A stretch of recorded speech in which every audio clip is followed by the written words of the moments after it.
Natália, a pergunta é bem direta para você também. Há razões para se crer que existe algo após a morte? Há pelo menos 3 razões.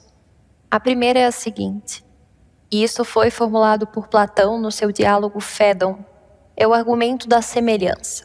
A nossa alma se assemelha àquelas coisas eternas, assim como o nosso corpo se assemelha às coisas transitórias. Então, naturalmente, o corpo perece, como nós vemos perecer aqueles que morreram antes de nós, os nossos entes queridos, mas a alma, ela está nesse campo da eternidade, como Álvaro falou, do triângulo. Ele sempre teve aquela mesma soma de seus ângulos internos. E assim também é a alma. Ela permanece em nossa vida, o nosso corpo muda, a nossa pele está sempre se renovando, a forma como nós nos movemos, de acordo com os nossos hábitos, o modo como nos alimentamos e assim por diante. Mas há uma identidade pessoal em nós que faz com que nunca mudemos. Faz com que mesmo eu tendo um corpo agora que difere daquele meu corpo de como quando eu era uma bebê, quando eu fui uma criança e assim por diante, mas há uma identidade pessoal de Natália que nunca muda por mais que as suas circunstâncias sejam diversas. Outro ponto é análogo àquele que eu falei do motor imóvel. Eu disse que o Aristóteles falava do Deus como aquele que não estava ligado à corrupção.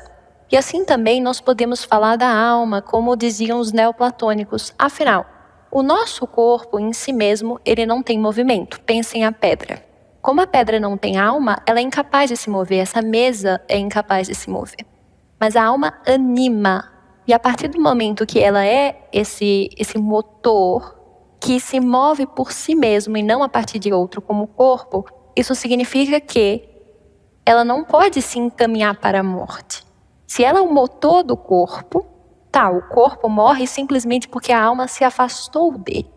Outro ponto ainda é a questão dos corpos incorruptos. Quando nós visitamos, eu estive na Grécia, e lá eu cheguei a ver corpos de santos dos períodos mais antigos e que ainda estão lá.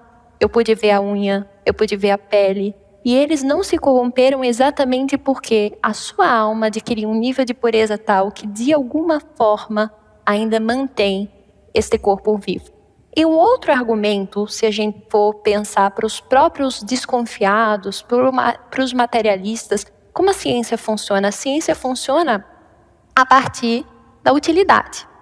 Inclusive, os críticos da ciência, a partir da teoria da ciência, eles falam muito o seguinte, olha, o que os cientistas buscam hoje não é a verdade, mas é aquilo que funciona. Pensem as teorias psicológicas. Há várias, a psicanálise, TCC e assim por diante. Quando um psicólogo decide adotar uma e não outra, é exatamente por essa fé em seu funcionamento. E o que mais aterroriza as pessoas é a morte.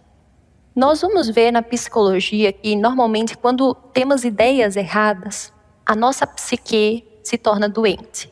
Pensem como os revolucionários, por exemplo, as feministas, não se tornam psicologicamente doentes, assim como aqueles que aderem a outras ideologias.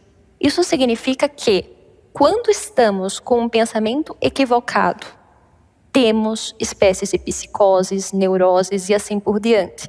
E aquele homem que não crê na imortalidade da alma, ele acaba ficando especialmente no leito de morte, num estado de doença psicológica.